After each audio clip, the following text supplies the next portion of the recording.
Hello everyone, good morning. Today's topic is ISO 22301 Business Continuity Management Standard.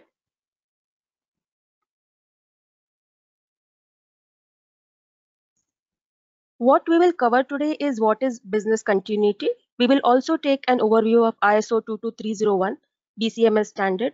We will look at requirements of ISO 22301 and also have a look at mandatory documentation of ISO 22301. So let's start with what is business continuity. Business continuity is a state of continued uninterrupted operation of a business in all contexts. It is an organization's capability to continue the delivery of its products or services at acceptable predefined capacity following a disruption. A disruption can be anything. It can be a natural calamity, it can be a health disaster, it can be a cyber breach. Business continuity basically helps an organization to determine activities that are important for them. It also helps an organization in recognizing what needs to be done to protect its resources, people, infrastructure, logistics, supply chain, and stakeholders before any kind of disruption that happens. So let's look at what are the benefits of business continuity. Being able to continue to operate during or shortly after disruption gives any company a competitive advantage. It may also be able to win business from competitors which are unable to operate or are doing so in a diminished capacity. A company can generate reputational benefits that will attract customers as well as benefit from stronger financial capabilities. A business continuity management system helps organization to mitigate any negative impact of disruptive event. Practically speaking, this can save the organization significant amount of money, time, as well as reputational impacts.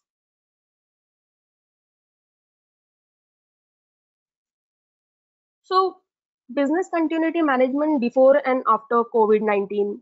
Uh, Pro-COVID, BCP had centered around sudden short-term and limited capacity disruptions. For example, is my business resilient if one location is compromised? If my business resilient if any cyber attack has happened? The BCPs had a plan of data backups, inventories, redundant locations, software going down. Always overhead thought that whatever kind of disruption happens, my people are going to be there and will be there to resolve any issues that is happening. Post-COVID business continuity plan now focusing on mitigation from an office environment to a virtual environment, which is work from home or work from anywhere. So before going into the next slide and before looking at ISO, I would like to have a poll. So what is your experience and level and understanding of ISO 22301?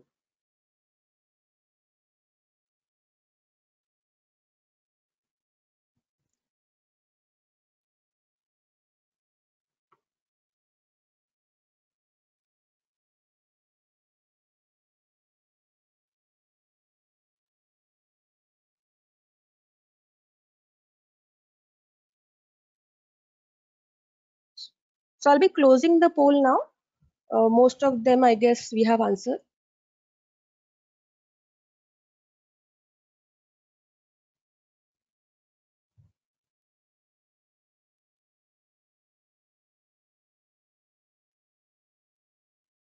So as you can see, 6% of people have used them to conduct a self-assessment of the BCMS. 6% have used them to do an audit of the BCMS, and majority of our attendees have very little response or very little experience with the standard. Okay, so let's start with what is ISO then. So ISO is an international organization for standardization. It is an international standard setting body composed of representatives from various national standard organizations. Excuse ISO me, has Swati. many standards developed. Sure. No, sorry, you had not hidden the polls, so we couldn't see the presentation. Now we can see. Okay. So sorry for that. So what is ISO? ISO is the International Organization for Standardization. It is an international standard setting body composed of representatives from various national standards organizations. ISO has developed various standards: ISO 27001, ISO 9001, 14001, and also 22301, which is business continuity management standard.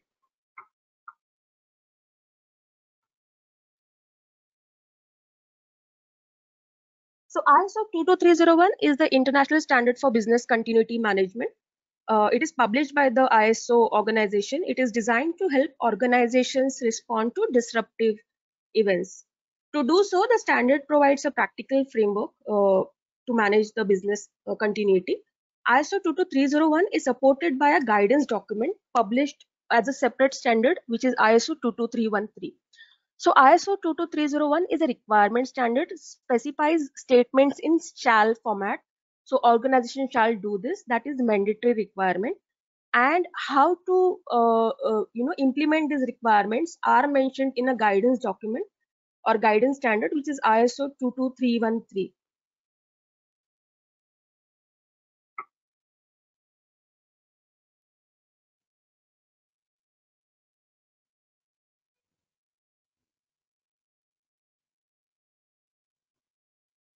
So every international standard goes through 9 stages, starting from preliminary stage to approval of the standard to a publication, and then final review that happens, and withdrawal of the standard happens if a new version of the standard is approved and published.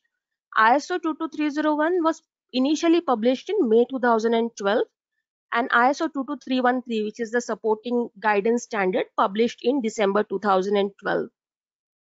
The 2012 version of ISO 22301 is now withdrawn, and a new version is released in 2019. For this webinar, we are looking at ISO 22301 2019 version. ISO 22301 2019 was revised and published in October 2019, and ISO 22313, which is the guidance standard, was published in February 2020. The standards are available to purchase on the ISO website. I don't know how exactly it is, but the guidance document, which is ISO 22313, is more expensive than the actual standard, which is ISO 22301. So now let's look at some other standards for business continuity apart from ISO 22301. We already know about ISO 22301 2012, which is a specification standard, and ISO 22313 2012 guidance. And then the current version, which is 22301 2019 and 22313 2020. Apart from these four guidances, we also have ISO 27001 A17 schedule talks about business continuity. 27001 is information security management system. This standard is for information security. One of the clauses, sections A17, talks about business continuity with respect to the information security area. Apart from this, we also have BCI, Good Practices Guideline. The Good Practices Guideline is, basically talks about what are the approaches of business continuity management and describes the key stages in developing, implementing a business continuity program. There is one more guideline, DRII Professional Practices. It is created and maintained by Disaster Recovery Institute International, and it gives you the professional practices and how-tos for business continuity management. The guidances are also published and available on their respective websites.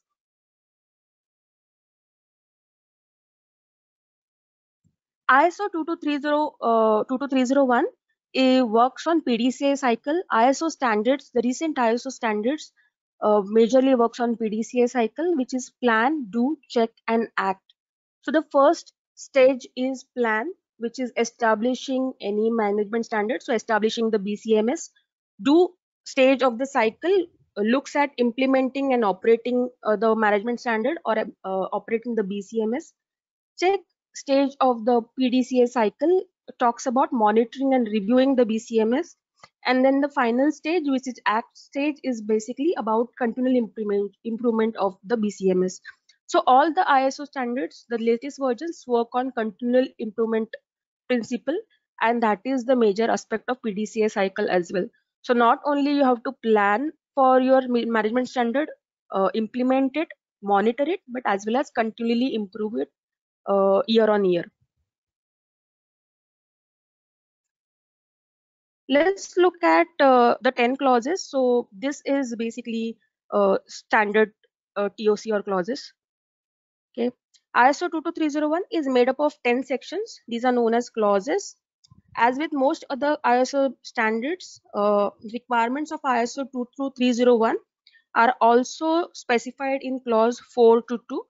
Similar to ISO 27001, any company must comply with all of the requirements mentioned in clauses 4 to 10. So clauses 4 and 4 to 10 are basically requirements of ISO 22301. Clause 1, 2, 3 are introductory and talks about scope, normative reference, and any definitions pertaining to the standard.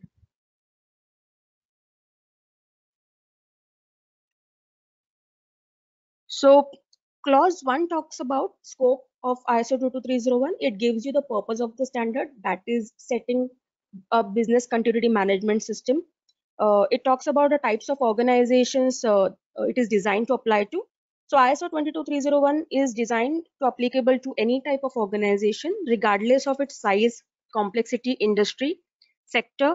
Any organization can implement and maintain a BCMS. Okay. Also, it talks about the sections of the standard, the requirements of maintain, that is clause 4 to clause 10.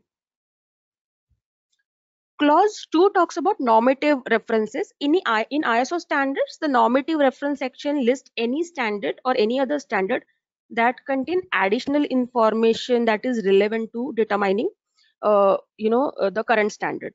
So in ISO 22301, only one other document is listed, which is ISO 22300 vocabulary. This this document helps in defining additional terms than ISO 22301. Reference to ISO 22300 is also very useful in helping you understand requirements better, as it gives more definitions. Clause 3 basically talks about terms and definitions mentioned in the document.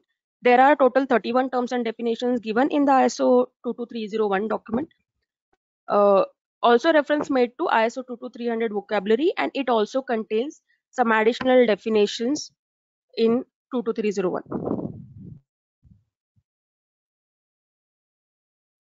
Let's look at now clause 4, important section, because from here the requirements of ISO 22301 or BCMS starts. Clause 4 gives context of the organization. Clause 4 states any organization needs to establish context of the BCMS. It also needs to understand the expectations of the interested parties. Now, interested parties are affected stakeholders. They can be internal as well as external. Internally, you will say your top management, middle management, your employees. What are their needs? What are their expectations from your business? What they expect from the BCMS, correct? And then you have your external interested parties. These are your customers, partners, investors, or any other stakeholders. So what are their expectations? What are their needs pertaining to the BCMS? Also, it talks about determining the scope of the BCMS. So what exactly your business continuity management system is going to focus on, which area of your operations, which location you are going to focus it on, which part of the operation that you are going to focus it on, and communicating the scope to the relevant interested parties. So you have defined the scope, but now you need to actually communicate the scope. So when you are doing this, you need to also identify the internal and external, any kind of issues that are relevant to your organization. So remember that the issues will be influenced by your overall objective, your vision, mission, standard, your products and services, amount on or type of risk that you can basically take, right? And you need to also ensure when you are defining your scope, you are taking into account the applicable legal and regulatory requirements. So what kind of laws, acts, regulations are applicable to your organization? You need to ensure that you are taking into account those. When you are defining or determining the boundaries and scope of the applicability, you have to consider all the above things. You need to understand your issues or risk, right? You need to also understand the needs and expectations from the interested parties. You need to understand the requirements, which is your applicable legal and regulatory requirement. You need to understand your mission, goals, internal external obligations, and then you have to define your priority and determine a scope for the BCMS. Clause 5 talks about leadership. It talks about demonstrating leadership and commitment with respect to the BCMS. ISO 22301 basically wants top management involvement. It says you're gonna need to demonstrate management commitment. You need to have a business continuity policy with you, and it is important for you to have roles, responsibilities, and authorities defined for your BCMS. So who is going to do what, who is going to report to whom, and what kind of authority they have. So you need to define all this stuff.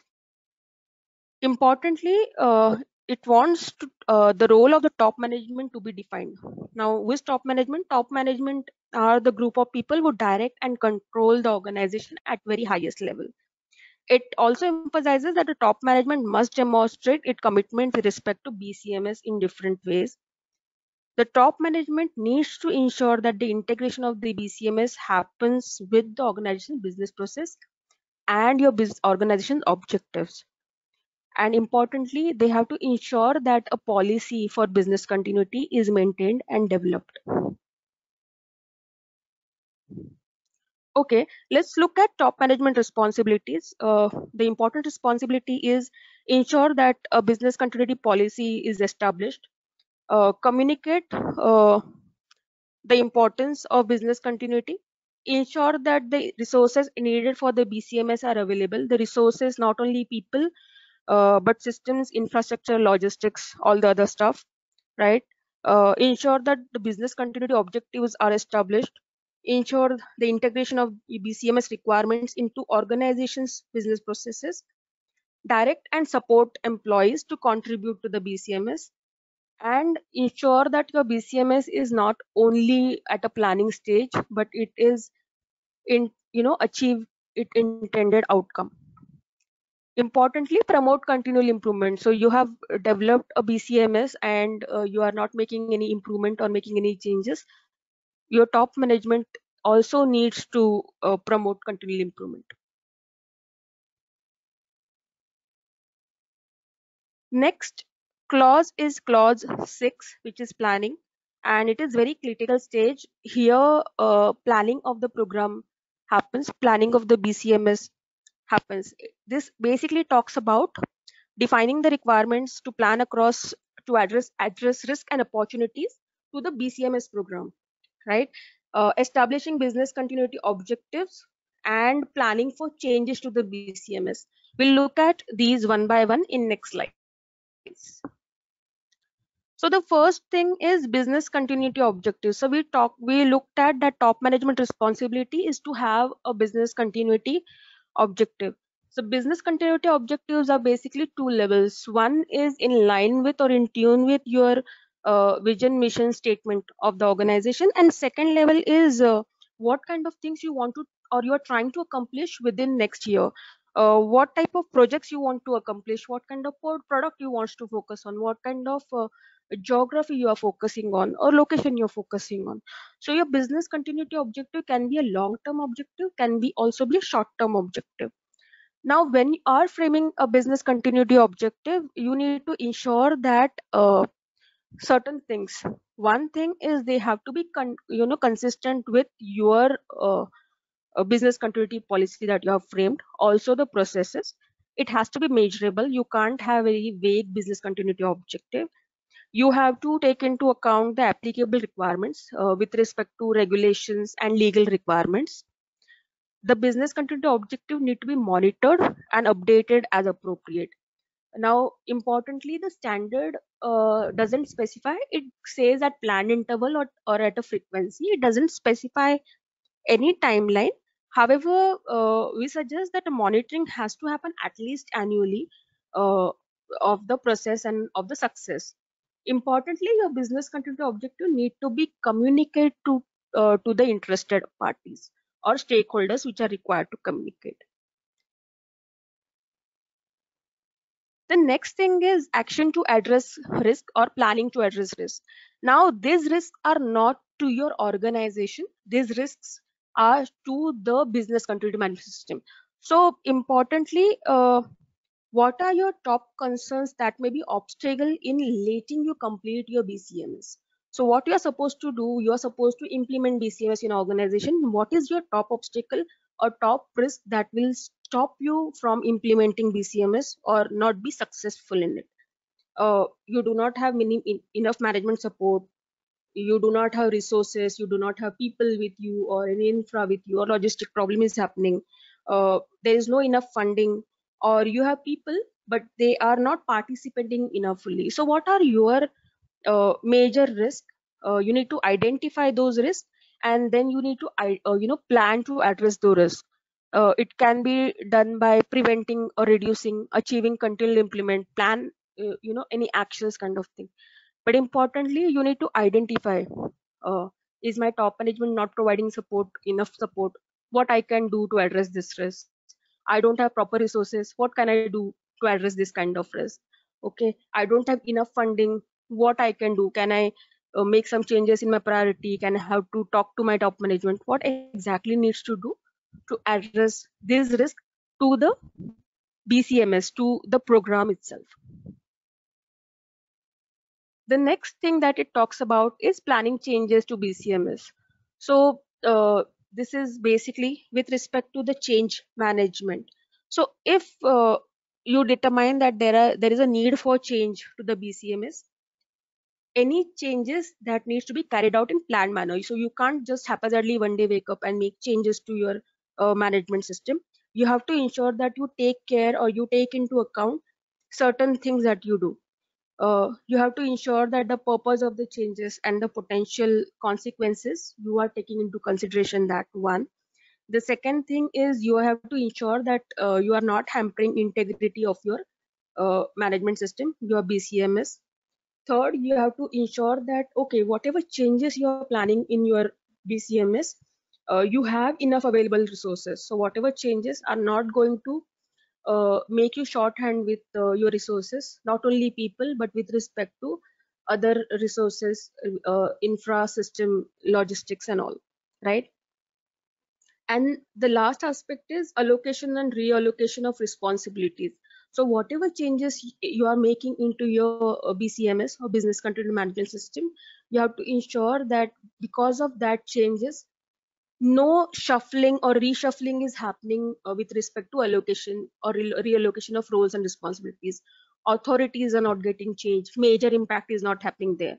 So when you are making any changes in the BCMS, you have to look at these four important aspects whenever you are planning to make any changes. Clause 7 talks about support areas of BCMS. It talks about determining the competency or competent resources for implementing BCMS. It talks about providing awareness about BCMS.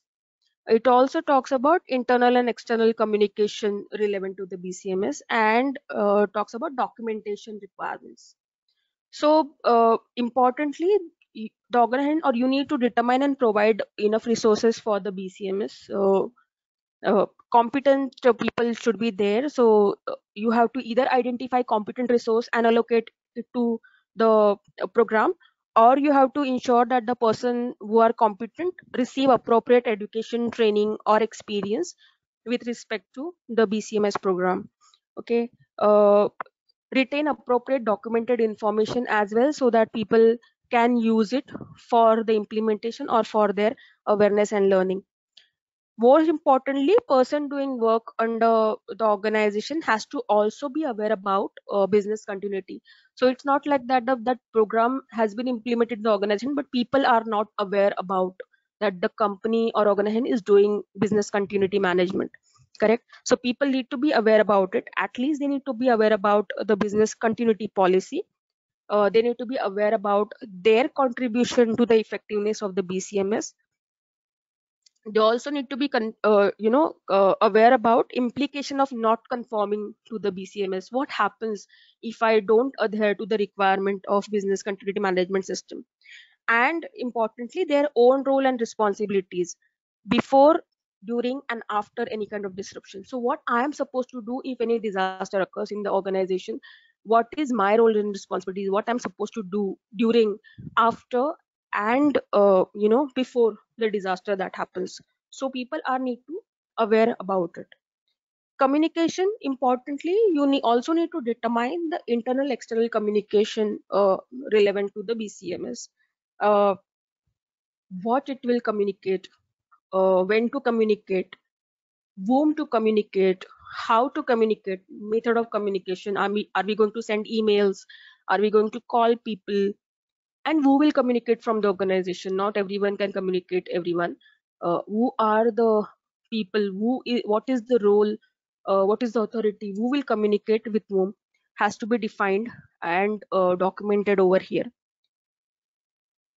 And most importantly, whatever you are planning, so resources, competencies, communication channels, methods, communication structure, everything needs to be documented so that they can be used whenever a disaster occurs, or whenever it needs to be activated. So every information has to be properly documented. A version control maintained, because if there are any changes to the system or to your program, then those are also need to be documented and kept handy for the team to use. Now 4, 5, 6 and 7 clauses are part of plan stage of PDCA cycle. So we looked at PDCA cycle earlier, right? Plan, do, check, act. Clause 4, clause 5, clause 6 and clause 7 are part of plan cycle. Clause 8 is part of do cycle. Do stage, basically it is about implementing BCMS. So here we are talking about implementation of BCMS in your organization. It looks at few things. It talks about operational planning and control. It talks about having business impact analysis or risk assessment in organization. It also talks about identifying strategies and selecting one of the suitable strategies for your organization.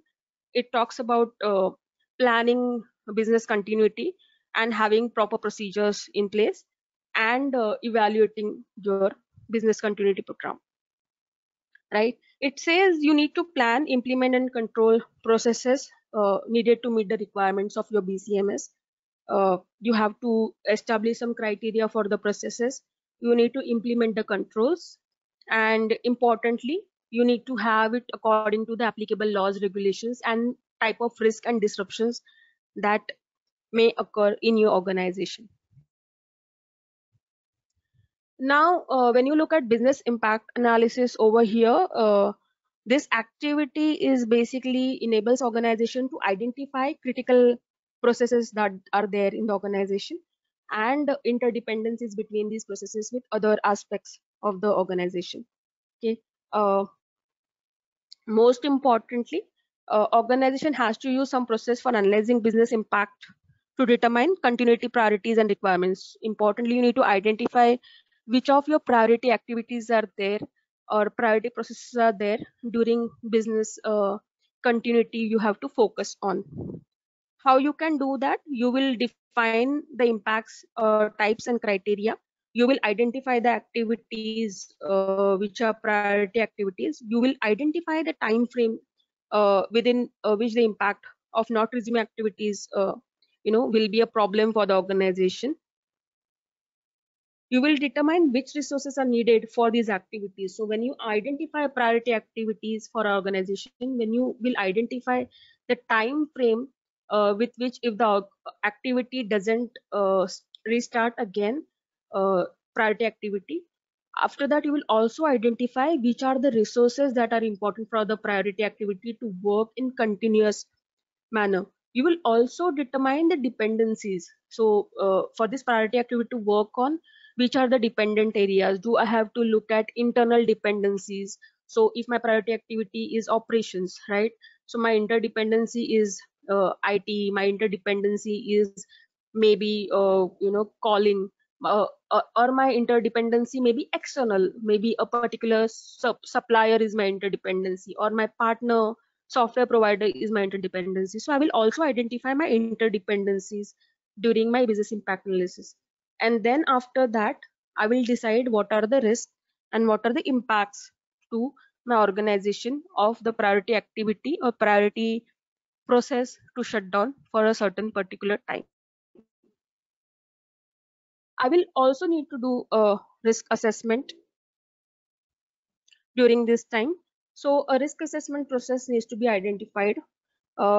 This is basically addressed in ISO 31000. It is defined in ISO 31000. A reference is given. Okay, it is basically required for identifying the risk or disruption, the priority activities, processes, systems, information, resources, right? Um you need to identify what internal factors will impact your organization. You need to also identify what external factors will impact the organization. You have to analyze and identify the risk for the organization. What is the impact of the risk? You need to some way quantify it. You need to estimate the likelihood of the risk occurring. Okay, there is a risk. Is it rarely going to occur? There is a possibility that it may occur in future, or it is highly possible that it is going to occur, or it is a problematic issue for the organization, right? Now when you identify and analyze the risk, there is another aspect that you take into consideration, that is what is your organization's risk appetite. Now when we talk about risk appetite, we have majorly seen two types of organizations. One is they are completely risk averse. They are very proper. They don't want any risk happening or on the horizon for them, correct? But then there are second type of organization, they live on the edge or ready for anything. So they are prone to taking risks, correct? So what kind of is your organization? And it basically also dependent on certain things. So cost and benefits of the risk mitigation also is part of your risk appetite at times. So when you are have identified the risk, when you have analyzed the risk, when you have also looked at the risk appetite of the organization, you need to now decide what kind of treatment that needs to be given to the risk. uh, you can totally remove the risk from the activity. So you have identified certain problems, certain risks, totally remove the risk to the activity, don't do stuff, correct?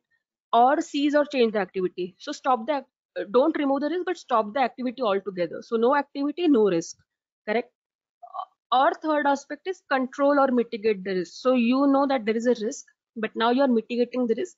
Some residue risk will remain, but you are majorly mitigating the risk or issue, correct? The next thing is finance or insurance. So have insurance for your activities or processes. They will cover the damages because of the risk. Or last one, uh, accept the risk. So if you think that your organ risk appetite is very high, you can accept the risk and continue with it. So you have to, as an organization, identify uh, the risk, analyze the risk, identify your risk appetite, and then decide what kind of treatment you will give. You will mitigate the risk, you can accept the risk, you remove the risk, and or you can decide that you don't want to continue with the activity or cease the operation for that particular activity. Okay. After you continue with the business impact analysis and risk assessment, now the next step is determining the business continuity strategy.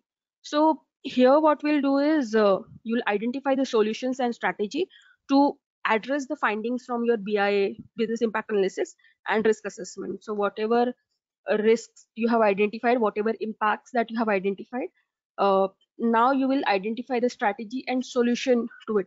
So for example, let's take COVID example. Right. So my business impact is lockdown has happened. It's a disaster for me, a disruption. Lockdown is there. People will not be able to, will not be able to come to the office. Now, what is my strategy in this case? What is my solution? So my one of the strategies that we are using right now is work from anywhere. So same strategy. To give an example, and in the strategy, then you will identify what are the interdependencies.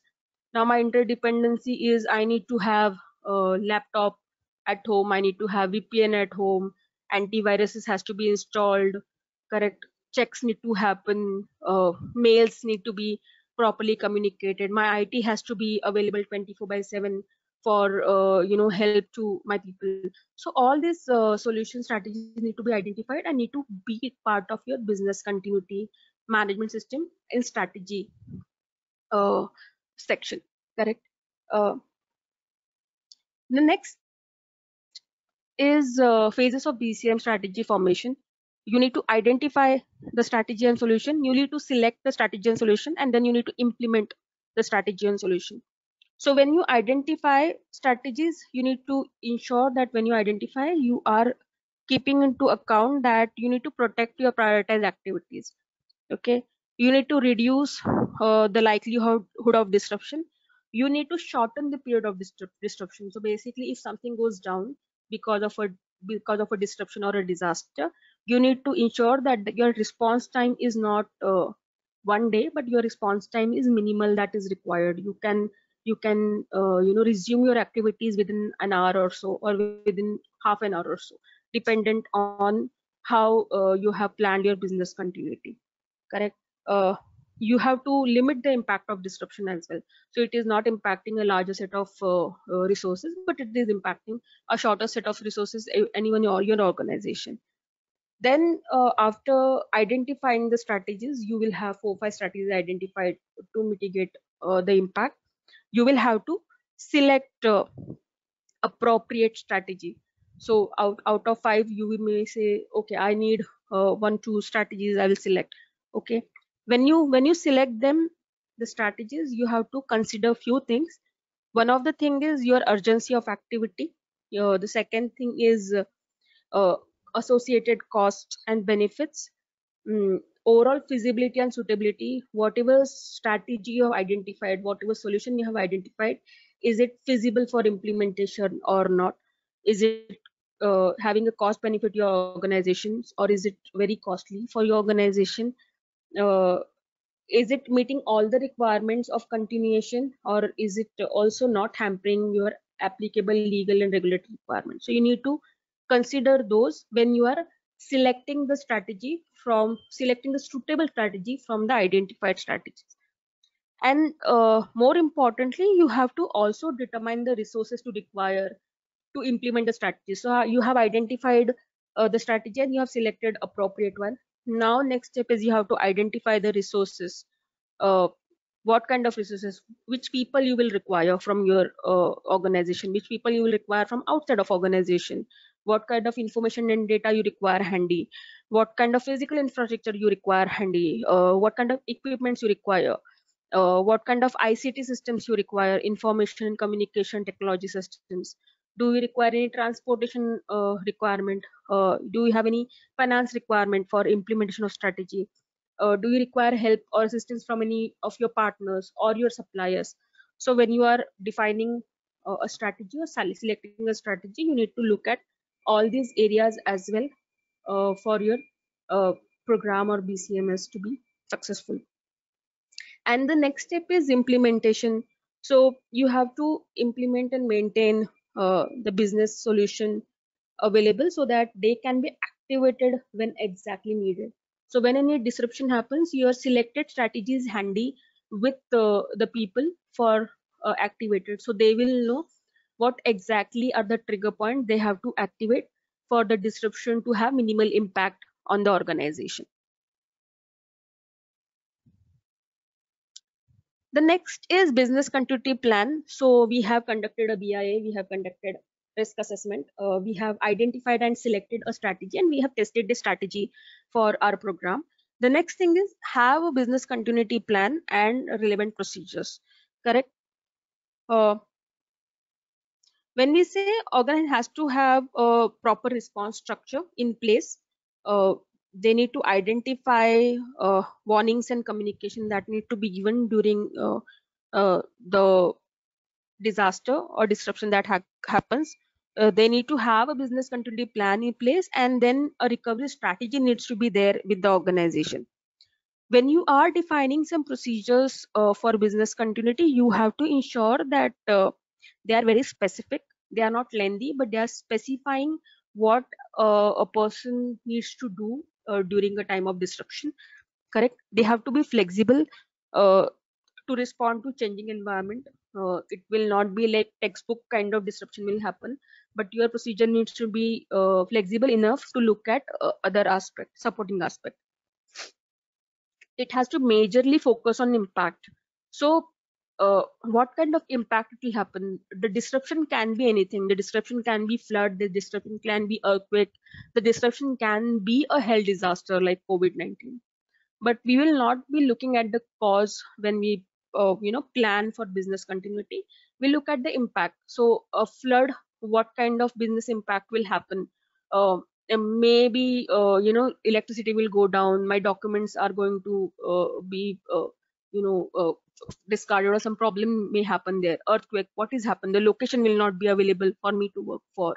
What will happen in the case of a health problem like COVID-19? Locations are not available, office locations are not available. So I'll be looking at the impact. So I will plan for impact. Okay, locations are not available. Then what I'm supposed to do? Okay, server room is not available. Then what I'm supposed to do? My database will not be available. What I'm supposed to do? So I look at impacts when I'm planning for business continuity, not the cause, not the disruption or disaster. Okay. Uh, be effective when you're communicating or when you're framing the procedure. The next thing is have a proper response structure. uh, Roles and responsibilities are defined for people who will be responding in the case of a disruption. They collectively need to assure that they are able to assess the nature and extent of the disruption.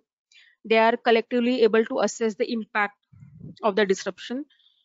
They should be able to activate the appropriate business control responses. So what kind of procedures we need to use? They need to identify the plan of actions to be undertaken, and they need to communicate with relevant interested parties, internally, externally, people, partners, stakeholders, investors, even authorities, regulators, and whenever required, media personnel. Importantly, you need to also have organization procedures for communication, internally, externally, what you need to communicate, how you need to communicate, right? You need to also ensure the availability. So your response teams need to ensure the availability of communication during the time of disruption. So some form of communication channels has to be made available for people, a response team, right? Uh, Also need to provide what needs to be communicated to the media if it is required to be communicated, and recording every detail of disruption, starting from what kind of disruption, what kind of action taken, and what kind of decisions made. So your response team needs to be maintaining all this stuff. Importantly, the organization also needs to have and document business continuity plans and procedures. The plan has to include the purpose and scope of your program, objective, business continuity objective, roles and responsibilities of the team that will implement the plan, implementation procedures, what they need to do in the time of disruption, right? Supporting information needed to activate the team's action, what they are supposed to do during disruption, internal external dependencies, which team, which area, which resource they are dependent on, or which area, which team is dependent on this particular activity. any kind of resource requirement, what we need in the time of any disaster or disruption, and what are the reporting requirements, whom to inform, whom to keep, whom to report, whom to be applicable, whom to communicate. So that needs to be identified in this scenario. After that, more importantly, a recovery strategy has to be in place, needs to have a documented process to restore and return business activity from the temporary measure adopted during and after disruption. So now the disruption impact is over, recovery strategy has to be there to go back to the normal scenario. So that is more important in this case when you are planning a business continuity. The next is clause 9, which talks about performance evaluation. This is a part of check phase of PDCA cycle. So we have seen plan, do. This is the check phase of PDCA cycle, right? The organization retain documented information as evidence is importantly. It talks about. So evaluation, it talks about the organization has to evaluate the BCMS performance and the effectiveness of your business continuity program. The organization need to have procedure for monitoring the performance of the BCMS. You have to ensure that when and by whom the monitoring will happen, when and by whom the results will be analyzed and evaluated, and how frequently the monitoring will happen. Again, the standard does not specify the frequency. The organization can decide the frequency over here. Uh, the organization also need to conduct internal audits at planned intervals to provide information or whether the BCMS is successfully adheres to the requirement of the standard. Also, the standard expect that the top management reviews the organization's BCMS at planned intervals to ensure its continued suitability to the BCMS requirement. Uh, More importantly, the management review needs to consider certain things. The status of actions from previous management review has to be considered. Information on the BCMS performance, including trends, need to be considered. Any need of changes in the BCMS has to be considered during the management reviews.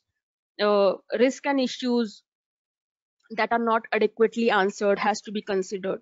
Lessons learned or actions arising from near misses or disruptions that occurred in the organizations, and any kind of opportunities that they have identified for continual implementation that needs to be considered over here from management review.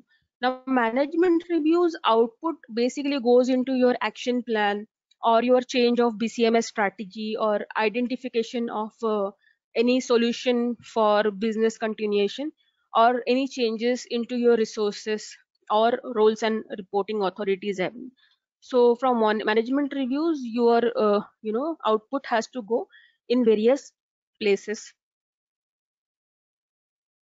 Clause 10 talks about continual improvement. Most importantly over here, the organization has to continually improve the BCMS, that is the management system. It also talks about that uh, every year, so you have implemented your BCMS this year and there is no non-conformity. Next year as well, you have to ensure that some improvement that you have identified in the BCMS and then some changes has to done to your BCMS. That is continual improvement. We have also seen in certain cases that the organization hasn't found any non-conformity 1 year, but next year in the same BCMS there was non-conformity with respect to continual improvement aspect of BCMS. Now let's look at a summary. So we have looked at clauses from 1 to 10. Let's look at the requirement summary of ISO 22301. Clause 4 talks about context of the organization. We have to identify the requirements, needs and expectations of interested parties, that are internal, external resources, or affected people. That can be your top management, middle management, employees, your customers, stakeholders, investors. You have to identify or determine the scope of the BCMS, your program. Uh, you have to ensure that your leadership, top management demonstrate the commitment to BCMS. You have a business continuity policy. Roles, responsibilities, and authority for BCMS are defined in the organization. The next clause talks about planning. So you have identified or you have planned to address risks and opportunities to your program. It can be anything. The risk can be related to top management commitment. It can be related to budgetary commitment. It can be related to any kind of resources or funding. Uh, it also talks about having business continuity objectives determined and plan to achieve them. It talks about your business continuity objective has to be measurable and has to be in line with your overall business policy. It also talks about what steps you need to take and what needs to be considered when you are planning any changes to your existing BCMS program. Clause 7 gives you understanding idea or requirement about resources for your program, competencies that are required, and continual improvement, identifying the competencies. It also talks about providing awareness. It talks about your people need to be aware that you have a business continuity program happening. They need to be aware about their roles and responsibilities, what they are supposed to do, and they also need to be aware about what happens if any non-conformity to BCMS occurs, right? Also talks about communication, who to communicate, when to communicate, how to communicate has to be planned during any kind of disruption. It also states that the documented information or information or plan has to be documented and kept available. Clause 8 talks about implementation of BCMS. It talks about having conducted a business impact analysis and risk assessment. It also talks about having or identifying business continuity strategies and selecting proper solutions according to organizations requirements. It talks about having proper business continuity plans and procedures to be activated during the disruptions and have to evaluate the business continuity program. It also talks about monitoring your business continuity management system, conducting audit at a proper interval, and having management reviews to check the business continuity management system effectiveness. It also specify requirements related to continual improvement of your business continuity program. So that is the PDCA cycle that completes.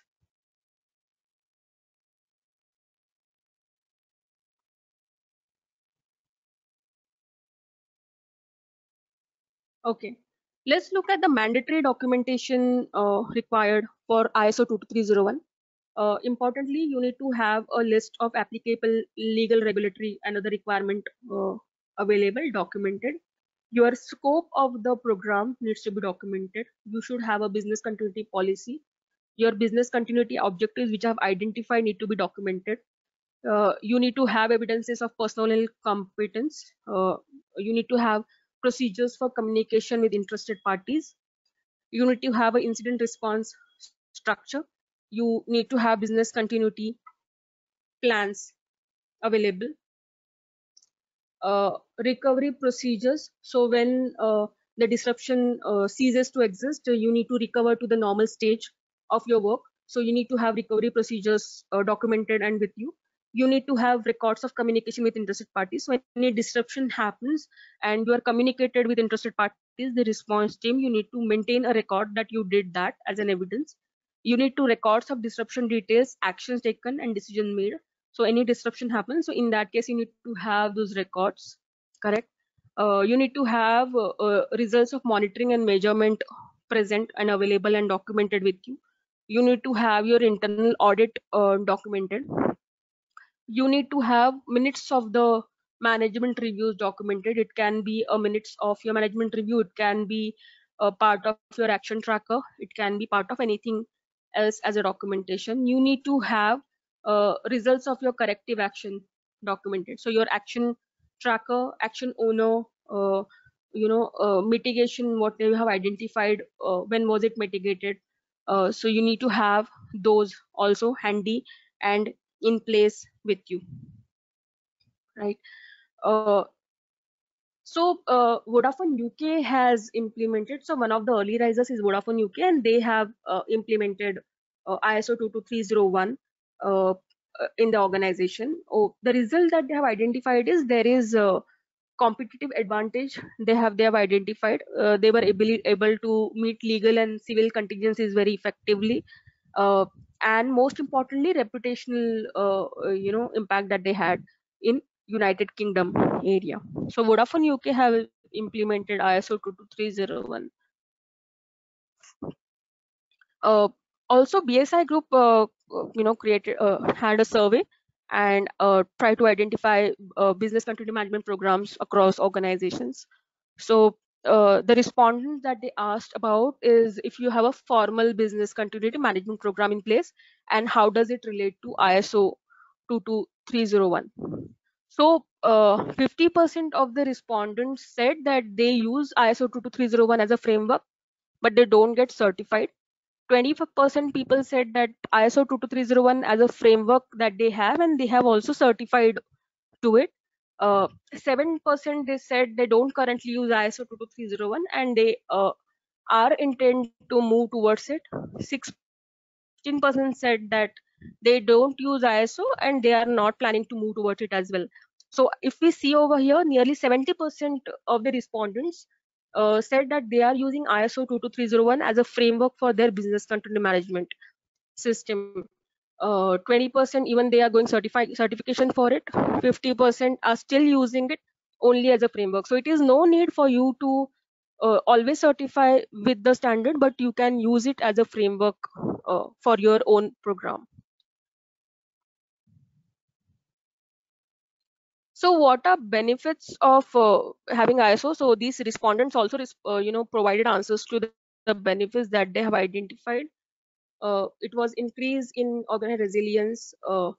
They also identified that okay, it is faster recovery after disruption that they were able to identify. Ensure alignment with industry peers, improves customer satisfaction, reduce in costs. So insurance costs were reduced significantly. So importantly, ISO 22301 implementation and framework also gives the benefits apart from this. So this research report has identified that aspect.